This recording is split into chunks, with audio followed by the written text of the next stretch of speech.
Hey, good Wednesday evening, everybody. It's Chief Meteorologist Brad Penovich. Thanks for tuning in to Live Weather Impact this evening. Another picture-perfect day, though we did have some clouds and showers for a time today, which we knew was going to happen. I'll be honest, I got a little nervous it was going to bust the forecast for a while, but sure enough, as those showers and storms try to push east into the Piedmont, they encountered that stable, dry air that we've had for the last couple of days and just kind of vanished like that. And right now, it's beautiful out there. Let's take a look outside right now on our quad cam. We can look across our region on our Mr. Sparky camera network. We'll start with Monroe, Dallas, Lake Norman, Charlotte. You're just seeing a lot of blue skies out there. It actually is a very comfortable evening out there. Most temperatures are in the 70s right now, and that cloud cover to the west actually helped cool things down just a little bit earlier this afternoon. Now this morning it was still picture perfect. I mean, look at 59 in Charlotte. This 3 nights in a row in the 50s. We'll take that. Some low 50s in other neighborhoods. So it was a crisp, cool start again this morning. But as I mentioned, we had a little cluster of showers. They're gone now, but they started over in Tennessee and Kentucky. They pushed east. There's a stalled front over there. It's kind of washing out. And kind of what we anticipated. We knew we'd see some rain in the mountains, but they made it pretty far east until they fell apart over the foothills and the northwest Piedmont. What I'm watching is this front up to the northwest. This is actually a much bigger front. This is the big front. This is the front for the weekend that is going to cool us down. The problem with strong fronts, and Tim and I were talking about this yesterday, they pull warm, humid air up ahead of them. So the next 24 to 36 hours, you're going to see warm air surge up, and there's already an example of that on our map. Look at Nashville, Tennessee right now.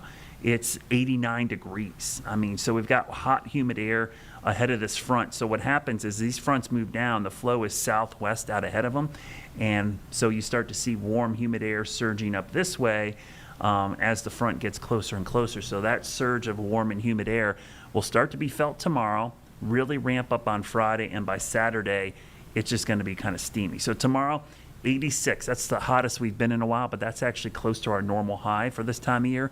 It will be noticeably more humid, just a 20% chance of a stray shower or a thunderstorm. And I say thunderstorm because we could see a couple isolated thunderstorms tomorrow. As this front gets close to the mountains, I do think we'll hear some thunder and see some lightning strikes showing up on the radar as we go into the morning, afternoon hours tomorrow. We'll see how many make it east. Our future cast close up will kind of show you 6 a.m., no rain really out there by noon, a few sprinkles in the mountains. But look at this, a little cluster of storms developing over in Tennessee and eastern Kentucky. Make a run at the mountains by 6 o'clock. So tomorrow, Tim and I might be talking about some storms on the radar. You could see those kind of moving into the mountains. As we get later in the evening, one of these tries to push east into the Piedmont. So we'll see if this happens. I'm a little bit skeptical of that. This is just one piece of guidance because, like we've seen, there's just not enough energy and lift east of the mountains. But don't be surprised. 20% chance of a stray thunderstorm tomorrow, especially in the mountains and foothills. There is a low end chance one could be strong, but even that, I'm not super confident we're going to see much because the ingredients aren't there. And by Saturday, really hot, humid day, southwest flow, and that starts to warm things up. Speaking of that hot air, we'll go into tomorrow, mid-80s, close to 90 on Friday, and then look at Saturday, low 90s ahead of that cold front. But then the front pushes through, and you can see the cooler air that begins to filter in for the upcoming end of the weekend and especially early next week. If you love this kind of early taste of autumn, we're going to get back to that. Next week, highs upper 70s, low 80s, morning lows in the upper 50s to near 60. Now, we joked we might have jinxed it. The 90-degree days might not be done, but even if they were, we would still have more this year than we did all of last year. We had 47 for the whole year last year. We're up to 51 right now. Haven't seen one since the middle of August, which has been a long time. I think we could have 2 opportunities to add to this list, Friday and Saturday. Certainly Saturday looks the best chance, but even on Friday we could add to it. It is going to get more humid, not muggy, not air you can wear, but more humid. Dew points in the 60s the next couple of days. To me, that's what you'll notice more than anything. A little warmer air, not a big deal, but when it gets a little more humid, it makes it feel even warmer. So it's like doubling up the temperature a little bit. So we're actually going to have to deal with some heat indices that actually make it feel like it's maybe closer to 90. We talked about this yesterday. This is going to be Gabrielle. I think it's just a matter of time. 80% chance now. The good news, it is so far out there. in the tropics that we've got a ton of time. Now, it would not be anywhere near us in 7 days. It would only be right here, just entering the Caribbean. But strong signals in the guidance that this is going to recurve and become a fish storm. Here's the list, and just to show you where we are. Only one hurricane so far, and that was Aaron. Gabrielle has a chance to be a hurricane, but it's certainly going to get a name. Tropical storm only needs 39-mile-per-hour winds, warm core, and a low-level center to get that. The steering currents got the Bermuda Ridge, which is that big red area out in the middle of the Atlantic. That's what's steering it right now, and actually going to steer it for probably the next 7 days. As we go into this weekend, that ridge is pretty consistent, but by the middle of next week, and this is next Saturday, what's next Saturday? The 13th, I think. It's not this Saturday. It's next Saturday. You could see this trough over the East Coast. The ridge is back here, so whatever is out here is going to get steered off to the north. We call these fish storms, right? You may have heard that term. I use it a lot. People are like, what's a fish storm? Meaning the storm is only going to impact fish. So it's just going to be over water. It's kind of a name that we give storms that we know aren't going to impact land, and that's a good thing. And the reason we're pretty confident in this is there's a lot of signs of this East Coast trough, and so this is going into next weekend. So this is the 9th through the 13th. You see that cooler pattern over the eastern half of the country, including here in the Carolinas.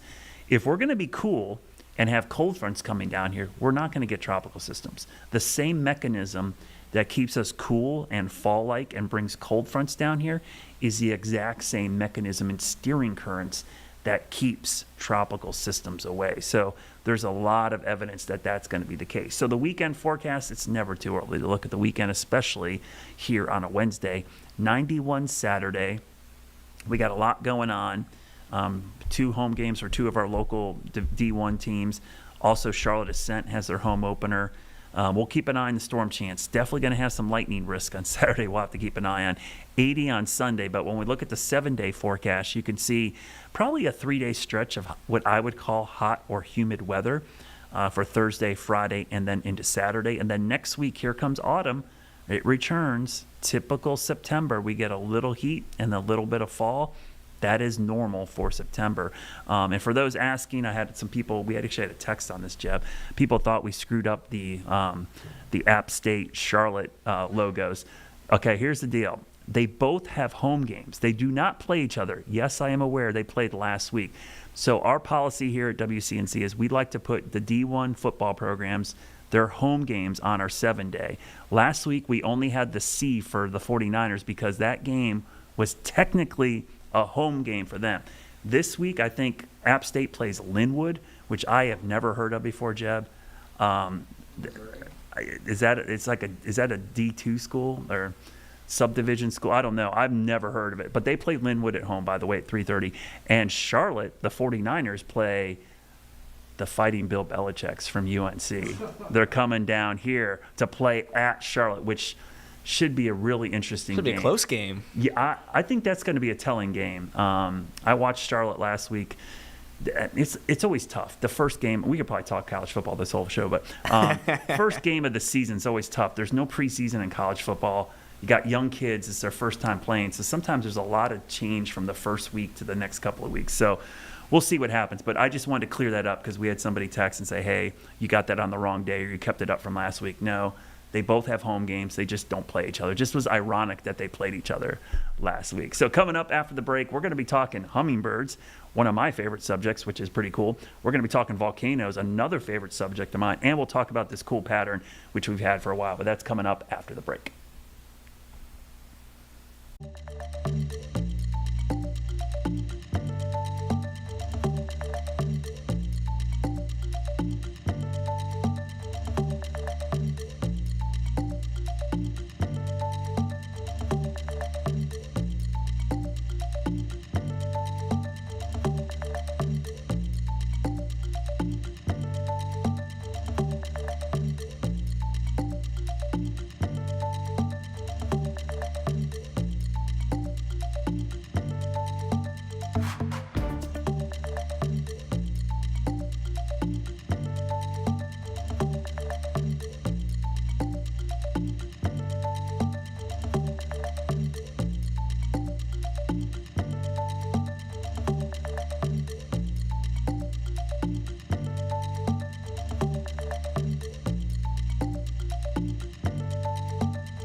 All right, welcome back. Tim Buckley joins me now. Hey, Tim, did you hear us talking college football? We almost changed this into a college football show. I did, and you didn't even gloat 1 minute about your big win on Saturday over those Longhorns. It was a great game. It really was. And actually, it was funny. In complete honesty, I was worried about their offense, but I was not worried about their defense. And I was really impressed that the offense just played really conservative. But that was a great game. I'm not going to lie. That was fun to watch. It was really good for you. I mean, it was pretty low scoring for the rest of the country that was watching, but that's okay. It was still close and competitive, and hey, you got to enjoy the rest of your Saturday after that. That's good. I know. Yeah, and we had the whole Browns GM coaching staff there, apparently scouting all the players there. It was interesting last weekend, just from a football perspective, because there was no NFL. You had a lot of NFL brass at that game because there's a lot of talent on both sides of the ball. Then they went to the Clemson LSU game that night, so. A lot of NFL officials at these games last weekend because they normally can't travel during the NFL season. Yeah, you can kind of double dip. It's kind of like on Monday, the Chapel Hill had the big game. Yeah. You got like Aaron Boone, the manager of the Yankees, was over there. I guess his kid's on the staff over there or something. Oh, that's kind of cool. All sorts of things happening in college football. Yeah, so college football, and we all love sports here, but there's something about college football too. It's also weather related in a way because it's kind of the time of year when we start seeing this transition to kind of football weather, which we associate with fall. And I know you were talking a lot about some of the perspectives about how cool the pattern has been for you guys. And I was looking up some of our perspectives, which I love. It's the Southeast Regional Climate Center. They do some great work, Tim. They have this great page where you can look at the temperatures for the past day, week, 2 weeks, month, and compare it to a similar city with the same type of climate. And so just for Charlotte, I'll share with us real quick. Today's weather was more similar to Portland, Oregon than it was for us. The last 2 days like Portland, the last week like Charleston, West Virginia, the past 2 weeks by Baltimore, Maryland, and the past 3 weeks like Richmond, Virginia. So all those are cities way north of us, right? But what's funny is you go down, if you go longer time, past 2 months, 3 months, 6 months, you start getting into cities that were south of here. So it really has been the last couple of months we've kind of traded a northern climate, but most of the year we've been trending hotter than we should be. For you guys, what's it been like up in Greensboro? Well, so I was just pulling this stat, made a little graphic here. Jeb, if you want to pull mine, you can. But for the last month, Greensboro, right here, our temperatures have basically been in line with what they usually see in Boston. Wow. So the whole month of August, that's not close to here. I mean, you're talking about coastal New England, and they get 90-degree days, and they have humidity. The low temperature of 65, that's not very cool and crisp. But still, it's kind of mad that 30 days, a big period like that, that's a long time to be pretty similar to New England. So if you ever wonder what it's like up there in the summertime, I guess we just did it for 1 month at least. And now we'll go back to the heat for a couple days. Because, the thing about Boston is I think people think, it's just north, it's going to be cool. It's also the Atlantic up off the northeast coast is frigid year-round. So when the wind comes off the ocean up there, it cools down. So for them to get warm, it's usually a southwest wind. So that's pretty impressive because they do have sometimes the wind shift from the ocean, and it gets pretty chilly up there even in the summer.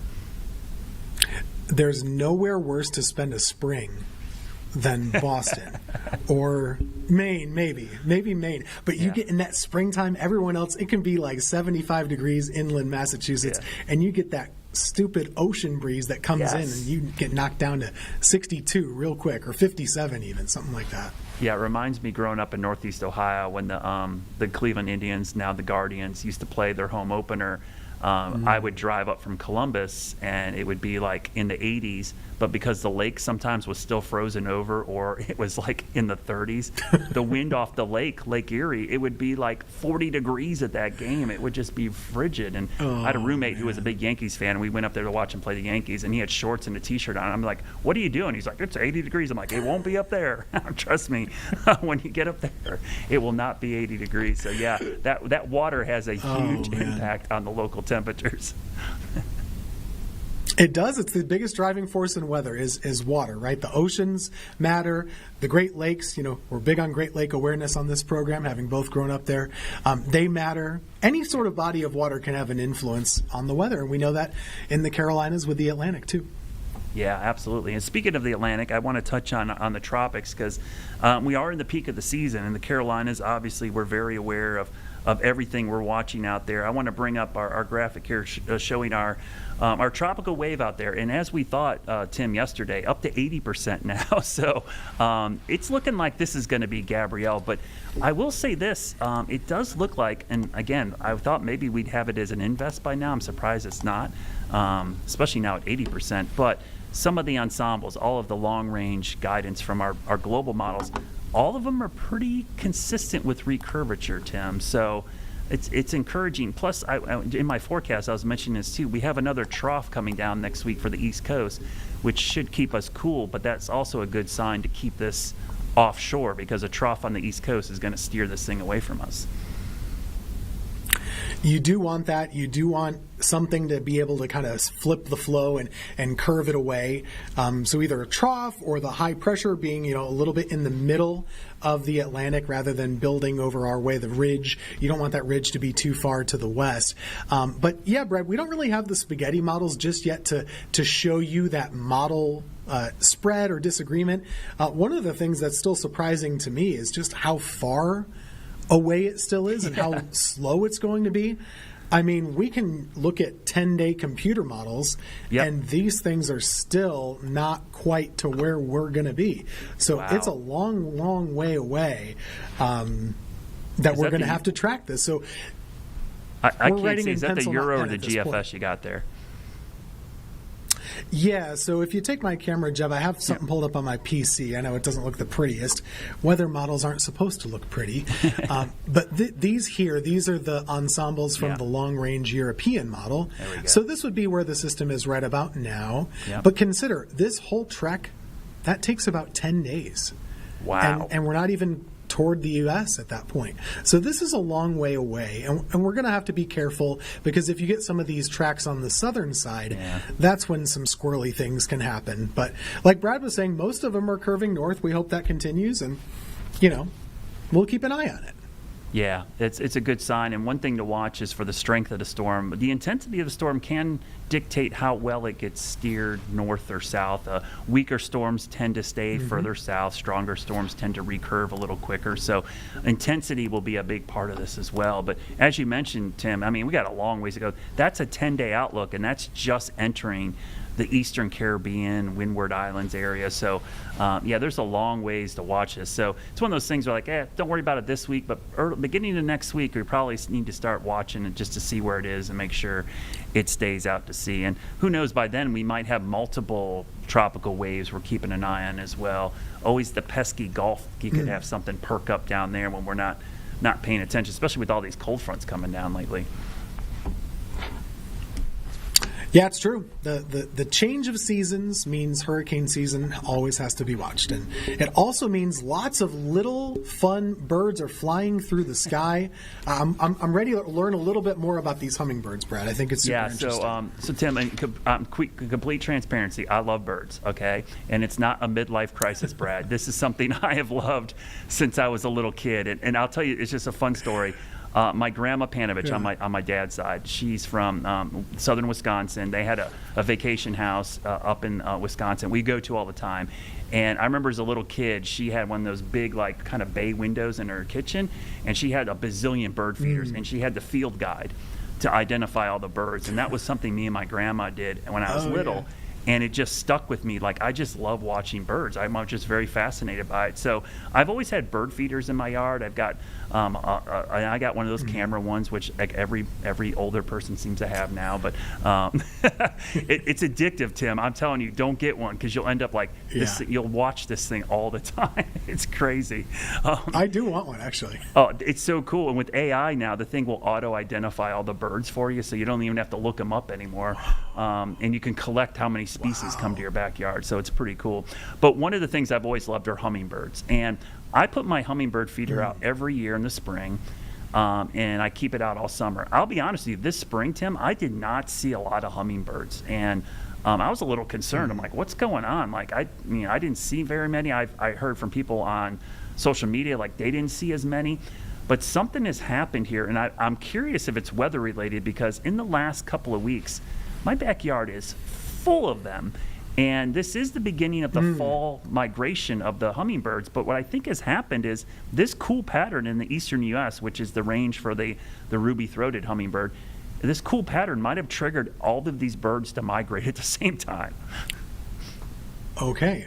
So it's a bit of a traffic jam, maybe. Typically they're spread out a little bit more. Maybe now it's happening more all at once. Yeah. And a little bit busy. And I've seen a lot of them too. Just in our backyard, we've got a couple of them, not a feeder, but we've got all these flowers that they love to kind of stick their snout in. And there's a lot of them. I just noticed it yesterday after a lot of viewers were commenting on the same thing. So it's a thing loud right now. They like chirp at each other and they chase each other. They're all over, and it's crazy when you hear them. It sounds like a giant bee when they're coming by, because they're that humming sound that they get their name from. You can actually hear it. But what's really fascinating to me is, they need a lot of sugar, the nectar they have, because they burn through calories like crazy. And this is a crazy stat. I didn't even realize this. During the migration, Tim, on an average day, they'll fly about 22 to 23 miles a day.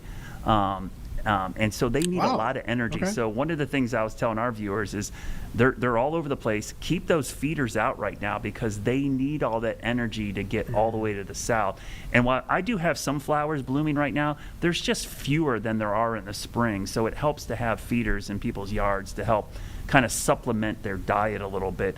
And the other thing is a good thing is leave that feeder. As long as you're seeing them, keep it out there. In most years, I'll keep mine out to the end of October, but I had some viewers say they've kept them out to early November, depending on the migration. So, the map kind of shows the way they go. The other thing is at night, try to turn your outdoor lights off. And this isn't just for hummingbirds. This is for all migratory birds. The lights kind of confuse them, because most of the birds migrate at night. And so city lights and any kind of uplight landscaping lighting can be a problem. So it can distract them, kind of disorient them. So if you want to help the birds out, do that. And the other thing is, everybody tells me this all the time, and I do it. Clean your bird feeder a lot, because there are molds and fungus that can build on the hummingbird feeders in particular. So make sure you're cleaning those frequently, and try to only use pure regular sugar and water. Don't use any of the red dyes and stuff, because there's a lot of studies about what it does to the eggs. So if you love hummingbirds, this is a great time of year for you. Yeah, and it's amazing how far they go, all the way from southern Canada or something, all the way down to, I guess it's Mexico and Central America they're kind of and that's where ending up in toward the end of it. They kind of all go down there, Central America and Mexico and stuff. Good time of year if you love birds, which I do. And don't be scared. It's okay. We can welcome everybody to the birding club. You don't have to feel like your mom or your grandparents. It's definitely fun. Something, Tim, you flagged me with today, which is also super cool. I always tell people, if I wasn't a meteorologist, I'd probably be a geologist or a volcanologist. You got some great video, and we got it for you, so you can kind of tell us when you flagged this. But Kilauea volcano in Hawaii, which is erupting a lot right now, had a pretty cool feature show up today. So I'm going to play the video, and you kind of explain what's happening here. We see the lava, right? We got tons of lava, but look off to the right?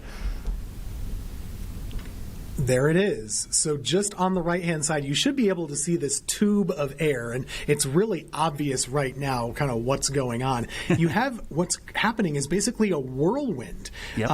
We would call it a dust devil in some cases. In this case, you could cleverly call it a volcano-nado or something. It's not a tornado, but it's really just, it's an instability with rising air. You have all this heat, and the temperature of lava, think about how hot that is. Right up against it, you have air that's just normal air temperature. And so there's all these rapidly rising currents and all this turbulence in the air. And if it gets just right, you can create one of these little eddies, or what we would call a dust devil in the desert.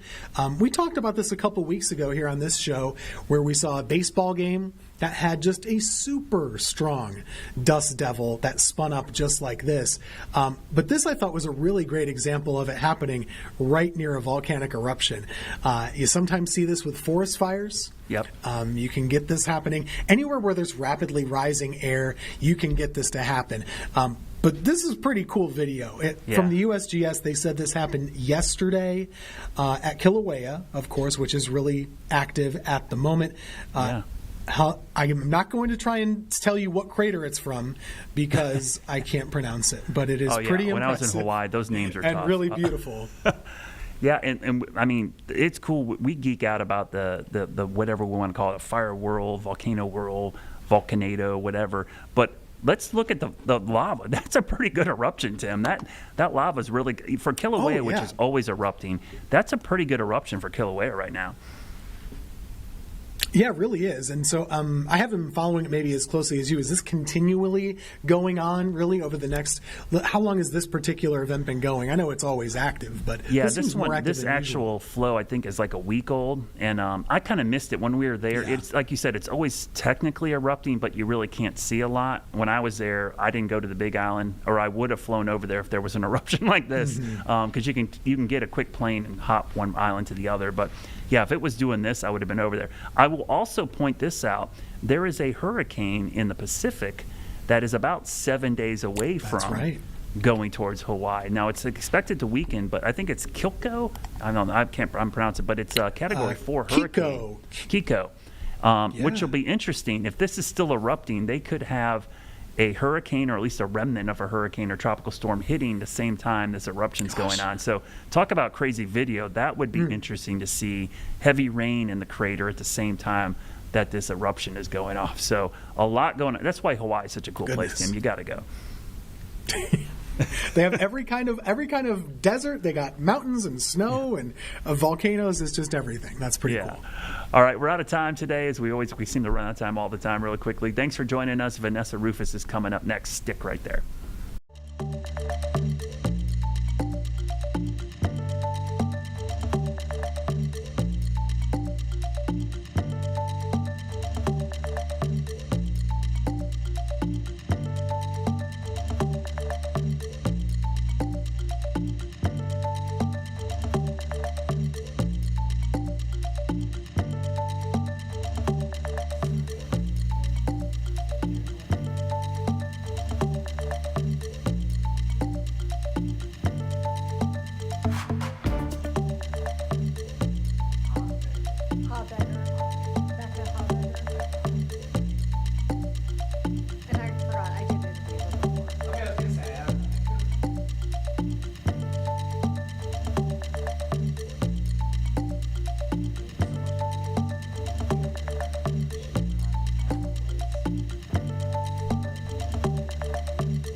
Is she somewhere specific?